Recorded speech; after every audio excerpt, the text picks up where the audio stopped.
എല്ലാവർക്കും സലു കിച്ചണിലേക്ക് സ്വാഗതം. ഇന്ന് വീട്ടിലെ കുറച്ച് വിശേഷങ്ങളും ഔട്ടിങ്ങും കുക്കിങ്ങും സർപ്രൈസ് ഗിഫ്റ്റും ഒക്കെ ആയിട്ടുള്ള ഒരു അടിപൊളി വ്ളോഗാണ്.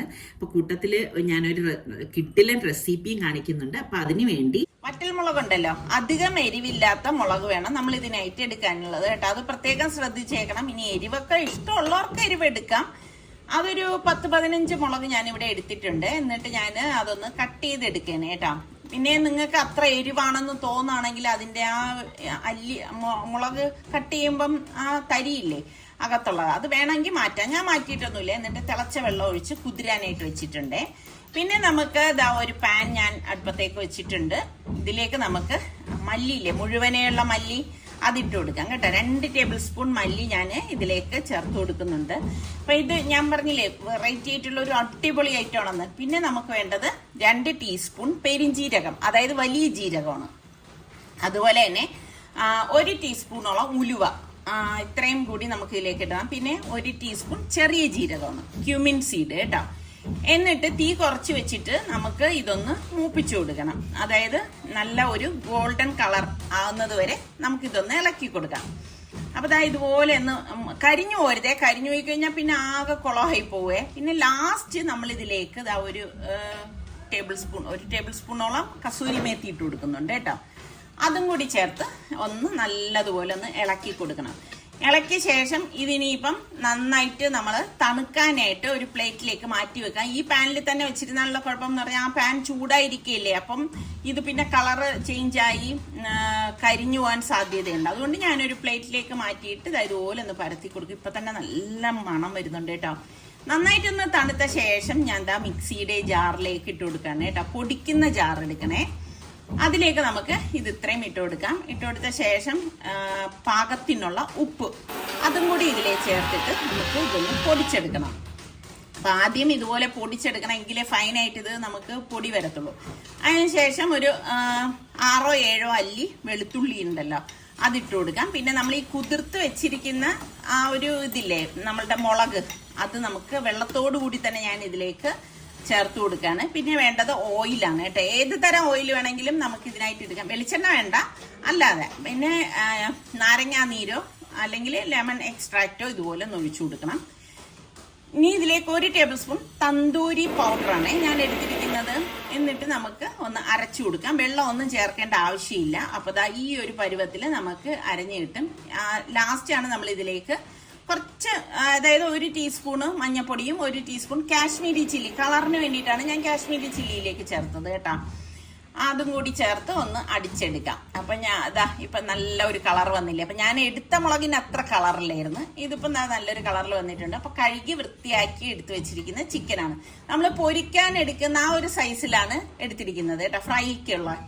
എന്നിട്ട് നമുക്ക് ഈ മസാല ഇതിലേക്ക് ഇട്ട് കൊടുക്കാം. തീരെ ചെറുതായിട്ട് കട്ട് ചെയ്യണ്ടേ, ഈ ഒരു സൈസെങ്കിലും വേണം കേട്ടോ. അതെന്തുകൊണ്ടാണെന്നുള്ളത് ഞാൻ പറഞ്ഞു തരാം. എന്നിട്ട് ഇതുപോലെ ഈ മസാല നല്ലതുപോലെ തേച്ചു കൊടുക്കണം. നല്ലതുപോലെ മിക്സ് ചെയ്ത ശേഷം ഇതിപ്പം മസാല പിടിക്കാൻ വേണ്ടിയിട്ട് നമ്മള് ഇപ്പൊ പിറ്റേന്നാണ് ഉണ്ടാക്കണമെങ്കിൽ തലേ ദിവസം ഫ്രിഡ്ജിൽ വെച്ചാലും നല്ലതാണ്. അപ്പൊ ഞാൻ അത് ഫ്രിഡ്ജിലേക്ക് മാറ്റിയിട്ടുണ്ടേ. ഇനി അടുത്തൊരു അടിപൊളി റെസിപ്പിക്ക് വേണ്ടിയിട്ട് ഞാനിവിടെ 1/2 കപ്പോളം തൈര് എടുത്തിട്ടുണ്ട്. ഇതിലേക്ക് ഒരു 1/2 ടീസ്പൂൺ ബേക്കിംഗ് സോഡയും കൂടി ചേർത്തിട്ട് നന്നായിട്ടൊന്ന് മിക്സ് ചെയ്ത് കൊടുക്കണം കേട്ടോ. ഇനി നമുക്ക് ഇതിലേക്ക് വേണ്ടത് പഞ്ചസാരയാണ്. ഞാനിവിടെ 1 ടീസ്പൂൺ പഞ്ചസാരയും പിന്നെ ഒരു 1/4 കപ്പോളം മെൽറ്റ് ചെയ്ത ബട്ടറും കൂടി ഒഴിച്ചു കൊടുക്കാണ്. പിന്നെ വേണ്ടത് 1 ടീസ്പൂൺ ചില്ലി ഫ്ലേക്സും ഒരു പുഴുങ്ങിയ പൊട്ടറ്റോ ഇതുപോലെ പൊടിച്ചെടുത്തതാണ് കേട്ടോ. അതും കൂടി നമുക്ക് ഇതിലേക്ക് ഇട്ട് കൊടുക്കാം. പൊട്ടറ്റോ ഒന്ന് തണുത്ത ശേഷമാണ് നമ്മൾ ഇതിലേക്ക് പൊടിച്ച് ചേർത്ത് കൊടുക്കുന്നത്. കുറച്ച് മല്ലിയിലയും കൂടി ഇട്ട ശേഷം നമുക്ക് എല്ലാം ചേർത്തൊന്ന് മിക്സ് ചെയ്ത് കൊടുക്കാം കേട്ടോ. അപ്പൊ പൊട്ടറ്റോയുടെ ആ ഒരു കഷ്ണങ്ങളൊന്നും ഇതിൽ കാണരുത്, അത് പ്രത്യേകം ഒന്ന് ശ്രദ്ധിച്ചേക്കണേ. നല്ലതുപോലെ മിക്സ് ചെയ്ത് എടുത്തിട്ടുണ്ട്. ഇനി നമുക്ക് വേണ്ടത് മൈദാമാവാണ്. അപ്പൊ ഇതിന് പാകത്തിനുള്ള മൈദാമാവ് തട്ടിയിട്ടിട്ട് നമുക്കിനിയിപ്പം ഇത് ഒന്ന് കുഴച്ചു കൊടുക്കണം കേട്ടോ. എപ്പോഴും ഞാനിപ്പോ മൈദാമാവിന്റെ ആ ഒരു കണക്ക് പറയാത്ത എന്തെന്ന് വെച്ചാൽ ഇതിപ്പോ പൊട്ടറ്റോയും തൈരും ഉണ്ട്. അപ്പൊ നമ്മൾ കുറച്ച് ഇതുപോലെ ആദ്യം തട്ടിയിട്ടിട്ട് കുഴച്ച് എടുക്കുമ്പോൾ മാത്രമേ നമുക്ക് ആ ഒരു കറക്റ്റ് അളവ് പറയാൻ പറ്റത്തുള്ളൂ. വെള്ളം ഒട്ടും ചേർക്കേണ്ട ആവശ്യമില്ല.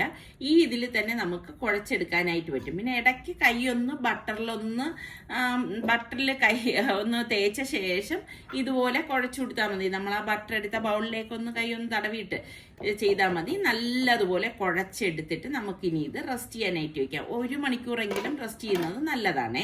ഇനി നമുക്ക് ചിക്കൻ റെഡിയാക്കാൻ വേണ്ടി ഞാനിവിടെ അഗാറയുടെ മാർബൽ 48 ലിറ്ററിന്റെ OTG ഓനാണ് എടുത്തിരിക്കുന്നത്. ഇതിന്റെ ട്രേ ആകുമ്പോൾ അത്യാവശ്യം നല്ല വലിപ്പമുള്ളതാണ് കേട്ടോ. അപ്പൊ ആ ട്രേയിൽ ഞാൻ ഓയിലൊന്ന് സ്പ്രേ ചെയ്തിട്ടൊന്ന് ബ്രഷ് ചെയ്ത് കൊടുക്കാനേ. അപ്പം ഇതിന്റെ മോഡ് നമുക്കൊന്ന് സെറ്റ് ചെയ്ത് വെക്കാം. അപ്പം ഞാനിവിടെ 200 ഡിഗ്രി സെൽഷ്യസ് വെച്ചു കൊടുക്കാണ്. അതുപോലെ തന്നെ കോയില് മുകളിലും താഴെയും ചൂടാകത്തക്ക രീതിയിലാണ് ഞാൻ സെറ്റ് ആക്കിയിരിക്കുന്നത് കേട്ടോ.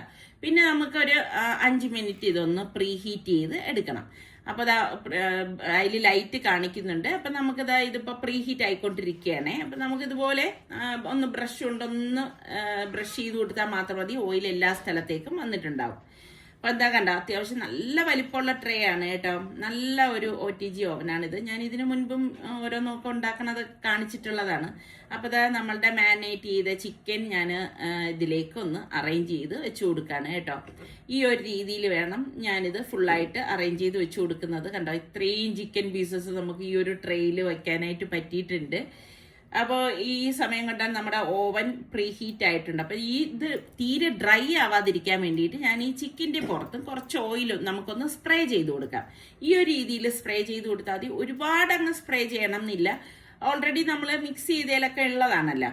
അപ്പോൾ ഓവൻ ഇതാ ഇവിടെ പ്രീ ഹീറ്റ് ആയിട്ടുണ്ട്. അപ്പം ഞാനിത് ഒരു മിഡിൽ റാക്കിലാണ് വെക്കുന്നത്. അതേ കണ്ടോ, ഏറ്റവും അടിയിലുള്ള റാക്കിലല്ല, ഇതുപോലെ. പിന്നെ ഞാൻ അടിയിൽ അലുമിനിയം ഫോയിൽ വെച്ചിട്ടുണ്ട്. അതെന്ന് വെച്ചാൽ നമുക്ക് അഴുക്കാവാതിരിക്കാൻ വേണ്ടിയിട്ടാണ് കേട്ടോ. അപ്പം എന്താ ഇനിയിപ്പം ഞാൻ ടൈം ഒന്ന് സെറ്റ് ചെയ്ത് കൂട്ടി കൊടുക്കുകയാണ് കേട്ടോ. ഞാനൊരു 40 മിനിറ്റ് വെച്ചു കൊടുക്കുകയാണ്. അതിനുശേഷം നമുക്ക് നോക്കാം ഇത് എന്തായെന്നുള്ളത് കേട്ടോ. അപ്പം ഇതിവിടെ റെഡിയാകുന്ന നേരം കൊണ്ട് നമ്മളുടെ മാവ് ഇപ്പോൾ 1 മണിക്കൂറായിട്ടുണ്ട്. അപ്പം നല്ല സോഫ്റ്റ് ആയിട്ട് വന്നിട്ടുണ്ട് കേട്ടോ. അപ്പം നിങ്ങൾ കുഴച്ചെടുക്കുമ്പം ഇതുപോലെ വീണ്ടും നല്ല സോഫ്റ്റാണ്, നമുക്കത് പരത്തിയെടുക്കാൻ പറ്റുന്നില്ല എന്ന് തോന്നുവാണെങ്കിൽ കുറച്ച് മൈദാമാവും കൂടി ഒന്ന് സ്പ്രിങ്കിൾ ചെയ്തിട്ട് ഒന്ന് കുഴച്ചു കൊടുത്താൽ മതി. അത്ര മാത്രമേ ഉള്ളൂ. ഇതുപോലെ കേട്ടോ. അപ്പം നമുക്ക് ഇതിൽ പൊട്ടറ്റോയൊക്കെ ചേർന്നത് കൊണ്ടാണ് അങ്ങനെ വരുന്നത്. അപ്പം ഇതുപോലെ നമ്മൾ ഒന്നും കൂടി ഒന്ന് കുഴച്ചെടുക്കണം. പിന്നെ നമ്മൾ റെസ്റ്റ് ചെയ്യേണ്ട കാര്യമൊന്നുമില്ല. ഒന്ന് നല്ലതുപോലെ ഒന്ന് ഇതുപോലെ ഒന്ന് കുഴച്ചു കൊടുത്താൽ മാത്രം മതി കേട്ടോ. പിന്നെ നമുക്ക് എത്രയാണോ വലിപ്പം അതിനനുസരിച്ച് നമുക്ക് ഇതൊന്ന് ഉരുട്ടിയെടുക്കാം. ഞാനങ്ങ് ഒരുപാട് വലിപ്പത്തിലൊന്നും എടുക്കുന്നില്ല. അപ്പം ഞാൻ കാണിച്ചു തരാം എങ്ങനെയാണ് എടുക്കുന്നതെന്ന്. ഭയങ്കര സോഫ്റ്റ് ആയിട്ടുള്ള ഒരു മാവാണേ ഇത്. ഞാൻ എന്താ ഈ ഒരു അളവിൽ എടുക്കണം കേട്ടോ. ഇതൊക്കെ നമ്മളുടെ ഇഷ്ടത്തിനനുസരിച്ച് എത്ര വലിപ്പം വേണം എന്നുള്ളത് അങ്ങനെ തയ്യാറാക്കാൻ കേട്ടോ. അപ്പോൾ ഇത് ഇവിടെ റെഡി ആയിട്ടുണ്ട്. ഇനി നമുക്ക് ഇതൊന്ന് പരത്തി കൊടുക്കാം. അപ്പം ഞാൻ കുറച്ച് മാവൊന്ന് സ്പ്രിങ്കിൾ ചെയ്തിട്ട് ഒന്ന് റോൾ ചെയ്ത് എടുക്കാനായിട്ട് പോവാണ് കേട്ടോ. ഏത് ഷേപ്പിൽ വേണമെങ്കിലും നമുക്ക് എടുക്കാം. ഇപ്പം ഞാനിൻ്റെ റെസിപ്പി തന്നെ ഞാൻ പല വിധത്തിൽ ഉണ്ടാക്കണത് ഇതിനു മുൻപും ഒക്കെ പോസ്റ്റ് ചെയ്തിട്ടുള്ളതാണ്. അപ്പോൾ ഇതുപോലെ ഒന്ന് നമുക്കൊന്ന് റോൾ ചെയ്തെടുക്കണം. പിന്നെ നിങ്ങൾക്ക് കറുത്ത എള്ള് ഇഷ്ടമാണെങ്കിൽ അതും നമുക്ക് ഈ സമയം ഇതിലേക്ക് ഒന്ന് സ്പ്രിങ്കിൾ ചെയ്ത് കൊടുക്കാം. ഇന്നിപ്പം ഞാൻ അതൊന്നും ചെയ്യുന്നില്ല. ഈ ഒരു രീതിയിലാണ് ഞാൻ ഇതിപ്പം വലിയ ഷേപ്പായിട്ടൊന്നും അല്ല ഞാനിതിപ്പോൾ ഇത് റോൾ ചെയ്തെടുക്കുന്നത് കേട്ടോ. തീരെ അങ്ങ് ഫ്ലാറ്റ് ആക്കണ്ട എന്നുണ്ടെങ്കിൽ കുറച്ച് കനത്തിൽ ചെയ്തെടുത്താൽ കുറച്ചുകൂടി ഫ്ലഫി ആയിരിക്കും. ഇവിടെ പിന്നെ ഇന്നിപ്പം ഞാൻ ഈ ഒരു രീതിയിലാണ് എടുക്കുന്നത്. നല്ല കനം കുറച്ച് പരത്തിയിട്ട് ഒരു സൈഡ് റെഡി ആവുമ്പോൾ നമുക്കൊന്ന് മറിച്ചിട്ട് കൊടുക്കാം. പെട്ടെന്ന് ഇത് റെഡിയായി കിട്ടും കേട്ടോ. അപ്പോൾ കണ്ട വീണ്ടും നമുക്ക് ഈ ഒരു സൈഡ് റെഡി ആവുമ്പോൾ വീണ്ടും ഒന്ന് മറിച്ചിട്ട് കൊടുക്കണം. ഇതാണ് ഇതിൻ്റെ ഒരു പരുവം എന്ന് പറയുന്നത്. അപ്പം ഞാൻ ഇതിൻ്റെ മീതെയൊന്നും ഇനിയിപ്പോൾ ബട്ടറൊന്നും തേക്കുന്നില്ല. നിങ്ങൾക്ക് വേണമെങ്കിൽ ഇതുപോലെ ബട്ടർ തേച്ചു കൊടുക്കാം. ഓൾറെഡി നമ്മൾ ബട്ടർ തേച്ചിട്ടാണ് ഇത് കുഴച്ചെടുത്തത്. അപ്പോൾ തന്നെ നല്ല ഇപ്പം ഞാനിത് ചുട്ടെടുക്കുമ്പോൾ തന്നെ നല്ല ബട്ടറിൻ്റെ മണം വരുന്നുണ്ട് കേട്ടോ. എന്നിട്ട് നമുക്കിത് കാസറോളിലേക്ക് ഞാനൊന്ന് മാറ്റി കൊടുക്കുകയാണ് കേട്ടോ. അപ്പം എളുപ്പമല്ലേ ഇത് ഉണ്ടാക്കാൻ. അപ്പോൾ കുഴച്ച് വെക്കുന്ന ഒരു ടൈം മാത്രമേ ഉള്ളൂ. അപ്പോൾ എന്തായാലും നിങ്ങൾ ഇതൊന്ന് ട്രൈ ചെയ്ത് നോക്കണേ. അപ്പം ഞാൻ ഈ റെസിപ്പിയൊക്കെ നിങ്ങളുടെ അടുത്ത് പറയുമ്പോഴേക്ക് നിങ്ങൾ ട്രൈ ചെയ്യണേന്നൊക്കെ പറയുന്നുണ്ട്. അതുപോലെ തന്നെ നിങ്ങളുടെ ഫ്രണ്ട്സിനൊക്കെ ഈ റെസിപ്പിയൊക്കെ ഇഷ്ടപ്പെടുകയാണെങ്കിൽ നിങ്ങളൊന്ന് ഷെയർ ചെയ്ത് കൊടുക്കണം. അതുപോലെ തന്നെ കമൻറ്റ് ചെയ്യാനും ലൈക്ക് ചെയ്യാനും ഒന്നും മറന്നു വരുത് കേട്ടോ. അപ്പം ഞാൻ അത് നോക്കി നിൽക്കും കേട്ടോ. അപ്പൊ ഞാൻ ദാ ഇത് 2 സൈഡും ദാ ഇതുപോലെ ഒന്ന് റെഡിയാക്കി എടുക്കുകയാണ്. അപ്പൊ നമുക്കിനിയിപ്പം ഇതെല്ലാം ഈ ഒരു രീതിയിൽ നമുക്ക് ചുട്ട് കാസറോളിലേക്ക് മാറ്റി കൊടുക്കാം കേട്ടോ. കണ്ടോ, എല്ലാം നല്ല പൊങ്ങി വരുന്നുണ്ട്, ഭയങ്കര ടേസ്റ്റ് ആണ്. ഇത് തന്നെ നിങ്ങൾക്ക് മൈദാമാവ് വേണ്ട, ഗോതമ്പ് മാവ് മതി എന്നുണ്ടെങ്കിൽ ആ ഗോതമ്പ് മാവിൽ നമുക്ക് ഇതുപോലെ തന്നെ ചുട്ടെടുക്കാം കേട്ടോ. അപ്പൊ എന്താ നമ്മളുടെ ചിക്കൻ എന്തായെന്ന് നോക്കാം. അപ്പൊ ഞാൻ ഇത് ഓവനിൽ നിന്ന് പതുക്കെ നീക്കിയിട്ട് നമ്മുടെ ചിക്കൻ ഇനി ഒന്ന് മറിച്ച് വെച്ച് കൊടുക്കാം കേട്ടോ. അപ്പൊ ഒരു സൈഡ് ഇതാ കണ്ട നല്ല ജ്യൂസി പരുവത്തിൽ കാണുമ്പോൾ തന്നെ അറിയാം റെഡിയായിരിക്കുകയാണ്. പതുക്കെ ഒന്ന് മറിച്ച് വെച്ച് കൊടുക്കാം. ശരിക്കും നല്ല യൂസ്ഫുൾ ആയിട്ടുള്ളൊരു ഓവനാണ് ഇത്. നമുക്ക് ഉദ്ദേശിക്കുന്നത് പോലെയുള്ള ആ ഒരു രീതിയിൽ നമുക്കിത് കുക്കായി കിട്ടും. അപ്പൊ എല്ലാ ഓവനും അങ്ങനെ അല്ല കേട്ടോ, എൻ്റെ കയ്യിൽ വേറെയൊക്കെ ഉള്ളതാണ്. അപ്പം എനിക്കിത് നല്ല കംഫർട്ടാണ്. അപ്പൊ ഇതാ എല്ലാം ഞാൻ മറിച്ചു വെച്ചു. കാരണം ആ ഒരു ടൈമിങ് കറക്റ്റ് ടൈം നമ്മൾ സെറ്റ് ചെയ്ത് വെച്ച് കഴിഞ്ഞാൽ നമുക്ക് പിന്നെ ഒരു ടെൻഷനും വേണ്ട, അത് അവിടെ ഇരുന്ന് കുക്കായിക്കോളും. അപ്പൊ ഞാൻ മറിച്ചു വെച്ച ശേഷം ഒന്ന് ഓയിലൊന്ന് സ്പ്രേ ചെയ്ത് കൊടുക്കാൻ. അല്ലെങ്കിൽ എന്തെന്ന് അറിയാവോ, ഭയങ്കര ഡ്രൈ ആയി പോകും. അപ്പൊ അങ്ങനെ വരാതിരിക്കാനാണ് ഇതുപോലെ ചെയ്യണത്. പിന്നെ നമുക്ക് ഇതിൽ വേറൊന്നും ഞാൻ ചേർത്തിട്ടില്ലല്ലോ. അപ്പൊ വീണ്ടും ഞാൻ ഇത് ഗ്രില്ല് ചെയ്യാനായിട്ട് എടുത്ത് വെച്ചിട്ടുണ്ട് കേട്ടോ. വെളിയിൽ ഇങ്ങനെ മഴ ഇപ്പൊ വീഴും എന്നുള്ള പരുവത്തിൽ നിൽക്കാണ് കേട്ടോ. നല്ല കാറ്റുണ്ട്, ചെറുതായിട്ട് ഇതാ മഴ പൊടിഞ്ഞു തുടങ്ങിയിട്ടുണ്ട് കേട്ടോ. നല്ല കാറ്റാണേ. അപ്പം ഈ ഒരു ടൈമിലൊക്കെ കഴിക്കാൻ പറ്റിയ ഒരു ഐറ്റം തന്നെയാണ് കേട്ടോ ഇത്. അപ്പൊ നമ്മൾ ഈ റെഡിയാക്കി എടുത്ത നാനുണ്ടല്ലോ ഒന്ന് കട്ട് ചെയ്തെടുക്കണേ. ഈ ഒരു രീതിയിൽ എടുത്താൽ മതി കേട്ടോ. അപ്പൊ നമുക്ക് സെർവ് ചെയ്യുമ്പോഴും എളുപ്പമായിരിക്കും. ഇതൊക്കെ ഓരോരുത്തരുടെ ഇഷ്ടമാണ് കേട്ടോ. അതല്ല, ഇത് നമുക്ക് ഫുള്ളായിട്ട് തന്നെ വേണമെങ്കിൽ ആ ഒരു രീതിയിൽ തന്നെ എടുത്താൽ മതി. അപ്പൊ ഞാൻ എല്ലാം ഇതുപോലെ ഒന്ന് കട്ട് ചെയ്തെടുക്കണേ. അപ്പോൾ നമ്മളുടെ നാനെല്ലാം ഞാനിവിടെ എടുത്തിട്ടുണ്ട്. അപ്പൊ ഇത് ലാസ്റ്റ് ഞാനാണ് കേട്ടോ. അത് റെഡി ആയത് ഞാൻ എടുത്ത് മാറ്റാണേ. അപ്പൊ നമ്മളുടെ ചിക്കനും ഇവിടെ ഗ്രില്ലായി വന്നിട്ടുണ്ട്. ഇതാ കണ്ടോ, അടിപൊളി ഭയങ്കര മണം വരുന്നുണ്ട് കേട്ടോ. ഈ വീട് മൊത്തം നല്ല മണമാണേ ചിക്കൻ്റെ. ഇതാ കണ്ടോ, കറക്റ്റ് പരുവാണ് കേട്ടോ. ഇത് കണ്ടോ, ഞാൻ അടിയിൽ ഫോയിൽ പേപ്പർ ഇട്ടത് കൊണ്ട് തന്നെ എളുപ്പമാണ്. നമുക്ക് ആ ഫോയിൽ പേപ്പർ മാറ്റിക്കഴിഞ്ഞാൽ ക്ലീൻ ആയിട്ട് തന്നെ ഇരിക്കുന്നുണ്ട്. അപ്പൊ ഇതാണ് നമ്മളുടെ ഇന്നത്തെ അടിപൊളി ആഹാരം. ഇത് ഇഷ്ടപ്പെട്ട ലൈക്ക് ചെയ്യാനും ഷെയർ ചെയ്യാനും മറക്കരുത് കേട്ടോ. സ്കൂളിലാ നേരെ നോക്കിട്ട് അറിയാൻ നോക്കട്ടെ. ആ മാച്ചാണല്ലോ എടുക്കുവായിട്ട്. ഏത് സ്കൂളില്? നഴ്സറിയിലാ? ബാപ്പാക്ക് കൂട്ടുകാരൊക്കെ ഉണ്ടോ? ഫ്രണ്ട്സ് ഒക്കെ ഉണ്ടാ? കുട്ടികളുണ്ടാ? മോൾ ബസ്സിലാണോ കാറിലാണോ പോണത്? ബസ്സിലാ? എത്ര മണിക്ക് ബസ് വരും? ടിഫിൻ ബോക്സ് ബുക്കൊക്കെ എടുത്താ? എല്ലാം എടുത്താ? പോട്ട് ടാറ്റ പറ അമ്മക്ക്. അപ്പക്ക് ടാറ്റ പറ. യൂണിഫോം വേണ്ടേ? ഇതന്നെ യൂണിഫോം. കിൻഡർ ഗാർഡനിൽ ഇല്ല യൂണിഫോം. മാച്ച് ആണല്ലോ കൊടയും.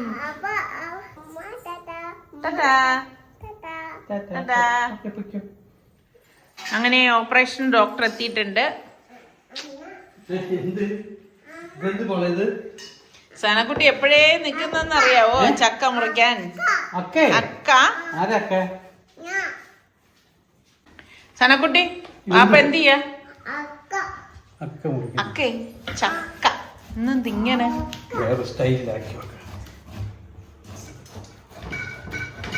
ചുമ്മാ പരീക്ഷണം. എനിക്ക് കുറച്ച് ചക്ക സ്റ്റോറേജ് ചെയ്ത് വെക്കാൻ തരണേ. പിന്നീട് നമുക്ക് പ്രതീക്ഷ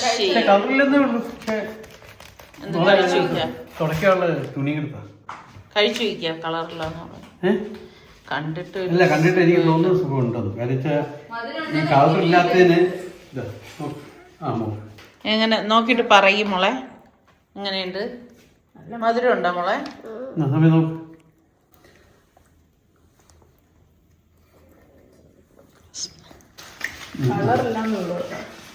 പക്ഷെ വേറൊരു ടേസ്റ്റ് അല്ലേ?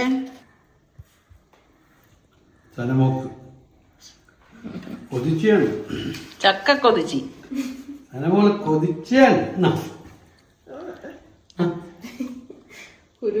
കഴിച്ചിട്ട് എങ്ങനെയുണ്ടെന്ന് പറയാ സനക്കുട്ടി.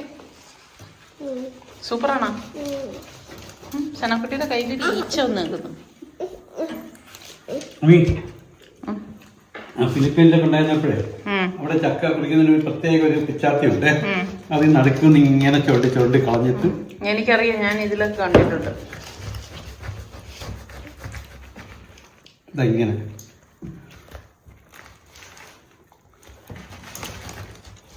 പക്ഷെ കളർ ഇല്ലാത്തോണ്ടൊരു സുഖമില്ല അല്ലേ?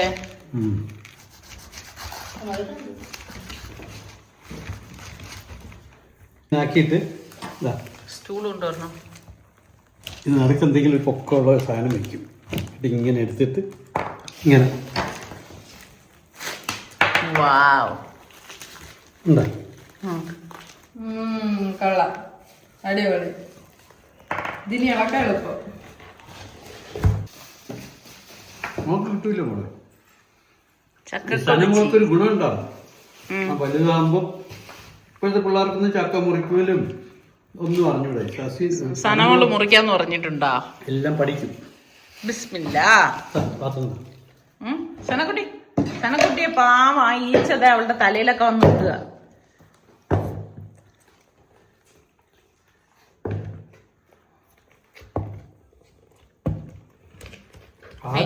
ഭാബി ഏകദേശം പഠിച്ചു. ഇതൊക്കെ ചെയ്ത് ചക്ക കിട്ടിയ ഫാബി ഹാൻഡിൽ ചെയ്തോളൂ അല്ലേ ഫാബി? എവിടെ നിന്ന് പഠിച്ചു? ആര് പഠിപ്പിച്ച്? അസിസ്റ്റന്റ് ആയിട്ട് ഇതിനെ ഫുള്ള് കൊടുത്തില്ല. അസിസ്റ്റന്റ് വലിയ കൊടുത്തു. സമയം ഇനിയിപ്പോഴേ ഇതെല്ലാം പറഞ്ഞില്ല. എവിടുന്ന് കിട്ടിയെന്ന് പറഞ്ഞില്ല. ഇത് ഷാജീനിയും കൊണ്ടുവന്നത്. ഒരാൾ ഇവിടെ സൈലന്റ് ആയിട്ടിരുന്ന് കണ്ടോ? തിന്നുകൊണ്ടാണ് സംസാരിക്കാൻ പറ്റാത്തത്. ഹലോ, എന്താണ് അക്ക തിന്നുകൊണ്ട് ചക്ക? അവിടെ പിന്നെ മധുരം ഉണ്ടോ? മധുരം ഇല്ലേ? അതൊന്നും അറിയണ്ട. ചക്കാന്ന് എഴുതി കണ്ടാ മതി. വേണ്ട, കുരുണ്ട്, ചക്കക്കുരു. അത് മാറ്റിയിട്ടേ കഴിക്കാവൂ കേട്ടാ. കുരു മാറ്റി കൊടുക്കാന്ന്. ചവച്ച് കഴിക്കണം, വിഴുങ്ങാൻ പാടില്ല മോളെ. ചവച്ച് കഴിക്കണം, വിഴുങ്ങാൻ പാടില്ല. എവിടെ സനക്കുട്ടി? അയ്യോടാ. അവള് മാത്രമല്ല, അമ്മ അവിടെ തിന്നുന്നുണ്ടെന്ന്.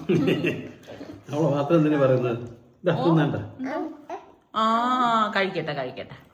അങ്ങനെ ചക്കയ്ക്ക് പരിസമാപ്തിയായി. നമ്മുടെ സനക്കുട്ടി തിന്ന് വയറുവേദന എടുക്കണം തോന്നോ. വയറുവേദനയോ വയറ് നിറഞ്ഞോ? ഇതാ വരുന്നുണ്ടേ.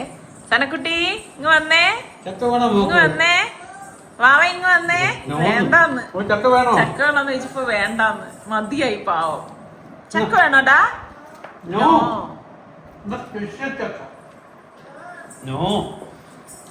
ആവശ്യം കഴിഞ്ഞാ പിന്നെ വേണമെങ്കിൽ മാത്രമേ അവള് കഴിക്കത്തുള്ളൂ. ചക്ക എന്ന് പറയുമ്പം നല്ല ഓറഞ്ച് കളറിലിരിക്കുന്ന അല്ലേ? എന്നാ മഞ്ഞ താമര ചക്ക അല്ല, ചെമ്പരത്തി ചക്ക.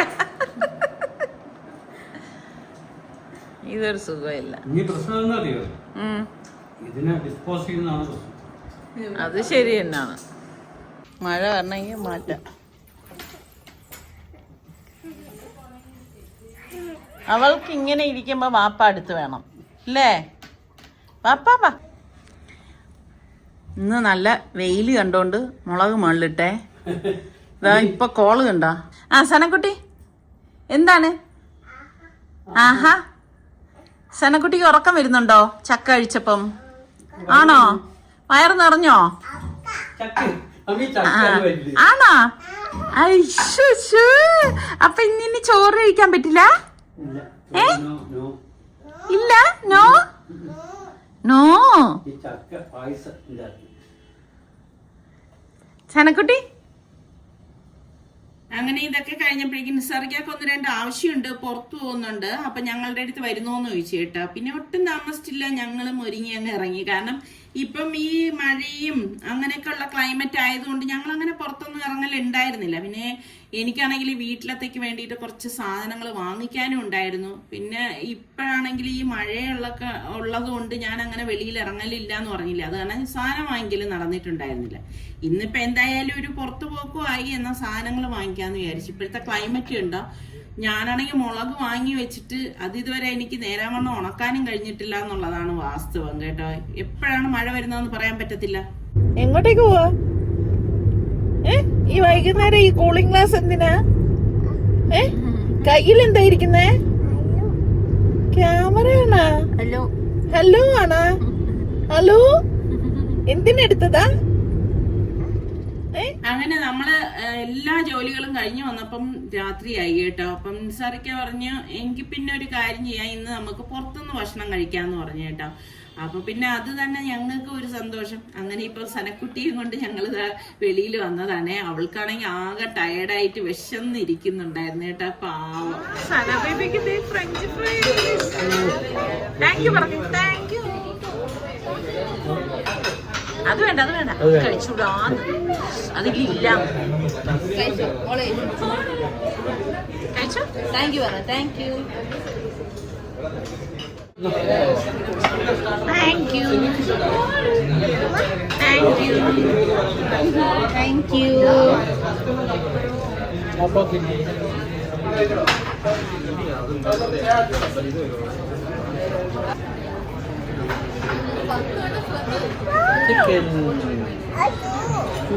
ചൂടാണോ? അങ്ങനെ ഭക്ഷണം വന്നു. അപ്പൊ അത് കഴിക്കാൻ തുടങ്ങുമ്പോഴാണ് ഞാൻ ഓർത്തത്, എന്റെ റബ്ബേ ഞാൻ എന്തിനാണ് വന്നത്. അപ്പൊ ഞാൻ നിസാറിക്കാട് പറഞ്ഞു പെട്ടെന്ന് നമുക്ക് പോവാം, കാരണം ഷോപ്പ് അടയ്ക്കാനുള്ള ടൈം ആയി കേട്ടോ. അപ്പൊ നിസാറിക്കൊക്കെ ഇറങ്ങുന്ന ആ ഒരു ടൈം കൊണ്ട് ഞാനിവിടെ ഷോപ്പിൽ വന്നു. എനിക്ക് അത്യാവശ്യം വേണ്ട സാലഡിനൊക്കെ ഉള്ള വെജിറ്റബിൾസ് ഒക്കെ എടുക്കണമായിരുന്നു. അതൊക്കെ എനിക്ക് നല്ല ഫ്രഷ് ആയിട്ട് തന്നെ എനിക്ക് ഇടുന്നതാണ് എപ്പോഴും ഇഷ്ടം കേട്ടോ. നമ്മൾ ഇതുപോലെ സാലഡൊക്കെ ഉണ്ടാക്കുമ്പോൾ കുറച്ച് കളർഫുൾ ആയിട്ടുള്ള വെജിറ്റബിൾസ് ഒക്കെ വേണ്ടേ നമ്മൾ ചേർക്കാം. അപ്പൊ അതിവിടെ വന്നു കഴിഞ്ഞാൽ നമുക്ക് കിട്ടുകയും ചെയ്യും. സത്യം പറഞ്ഞാൽ ഇവര് ഷോപ്പ് അടയ്ക്കാൻ പോവായിരുന്നു കേട്ടോ. അപ്പൊ ഞാൻ ഓടി വന്ന് എനിക്ക് വേണ്ട സാധനങ്ങളെല്ലാം ഇതാ എടുത്തു വെക്കുകയാണ് കേട്ടോ. പെട്ടെന്ന് എല്ലാം ഒരു ഷോപ്പിംഗ് നടത്തുന്നെന്ന് തന്നെ പറയാം. ഇതിനായിട്ട് ഇറങ്ങിയ ഞാനാണ് കേട്ടോ. അങ്ങനെ ഇവിടെ എത്തിയപ്പോഴേക്കും ഞാൻ ചോദിക്കുന്നുണ്ട് ഇനിയിപ്പം നമ്മൾ മാത്രമാണോ ഇവിടെ ഉള്ളതെന്ന് പറയുന്നുണ്ട് കേട്ടോ. അപ്പം അങ്ങനെ ഇപ്പം ഇതാ ഞാന് സാധനം എല്ലാം പെട്ടെന്ന് എടുത്തുന്നുള്ളതാണ് വാസ്തവം കേട്ടോ. ഈ ധൃതിയുടെ ഇടയിലും ഇറങ്ങുന്ന വഴി ഞാൻ ഓടി ഒരു പിസ്ത എടുത്തു കേട്ടോ. വാങ്ങിച്ചതെന്നറിയോ? സനമൾക്ക് ഇങ്ങനെ അല്ലേ ഇങ്ങനെ എൻസർക്കൊക്കെ ഇങ്ങനെ കൊടുത്തുകൊണ്ടിരിക്കണം.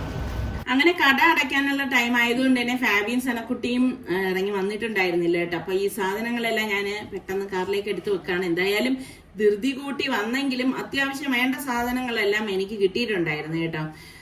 അല്ലായിരുന്നെങ്കിൽ ഇനിയിപ്പം നാളത്തേക്ക് എനിക്ക് ആകെ ബുദ്ധിമുട്ടായി പോയേനായിരുന്നു. ഞാൻ പറഞ്ഞില്ലേ, ഞാനിപ്പോ എന്നും മിക്കവാറും ഞങ്ങളുടെ വീട്ടിൽ അതായത് വെജിറ്റബിൾ സാലഡ് ഉണ്ടാവും. അത് ഈ ഒരേ രീതിയിൽ ഉണ്ടാക്കണതൊന്നും ഇവർക്ക് ഇഷ്ടമില്ലാത്തതുകൊണ്ട് പല രൂപത്തിലായിരിക്കും ഞാൻ ഇതെല്ലാം തയ്യാറാക്കണത്. അപ്പൊ നിസാറിക്കതാ പേയ്മെന്റ് ഒക്കെ കഴിഞ്ഞതാ വരികയാണ്. അപ്പോഴേക്കും തന്നെ ആ ഷോപ്പ് അങ്ങ് അടച്ചിട്ട ലൈറ്റൊക്കെ ഓഫ് ചെയ്ത് ഏറ്റവും അവസാനത്തെ കസ്റ്റമർ നമ്മളായിരുന്നെന്ന് തോന്നി. ഇനിയിപ്പോ വേറൊന്നുമില്ല, നേരെ നമ്മൾ ഇനിയിപ്പം വീട്ടിലേക്ക് പോകണം. ഇതെല്ലാം ഇനിയിപ്പോ വീട്ടിൽ ചെന്ന് എടുത്തു വെക്കണം. സനക്കുട്ടിക്ക് സർപ്രൈസ് ആയിട്ട് ഇപ്പൊ വാങ്ങിച്ചിട്ട് വന്നതാണേ. കണ്ട ഇതാര് വാങ്ങിച്ചു തന്നത്? ഇതാര് വാങ്ങിച്ചു തന്നതാ? എടാന്ന് പറയുന്നറിയോ?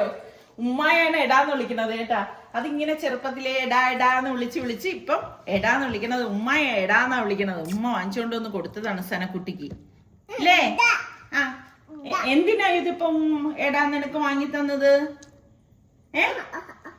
കണ്ട എപ്പോഴും ഉമ്മയുടെ കാതി ചെന്ന് കിടന്ന് ഇങ്ങനെ പിടിക്കും കേട്ടാ.